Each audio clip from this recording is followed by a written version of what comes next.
Hey guys, this is Victor with DIY Time.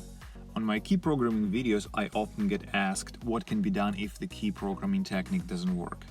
I made an entire page on my website related to key programming technique issues, and you can visit it at diy-time.com/FAQ. And in this video, I want to share with you another thing that could cause the key programming to fail that I just recently discovered.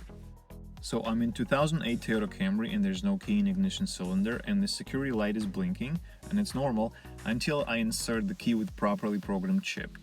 I recently programmed a spare key for this car, and strangely enough it took me a couple tries to do this.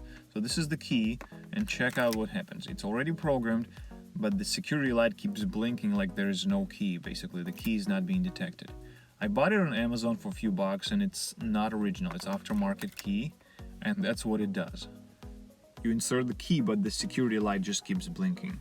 But now check this out, there's a little bit of play in the key cylinder. And I noticed if I turn the key clockwise, just a little bit, the light goes away.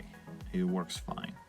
I checked the same thing, and the original master key doesn't do this. It's only this aftermarket key, so it could be a bad quality, or the position of the chip inside the key is a little bit too far and the receiver doesn't detect it properly.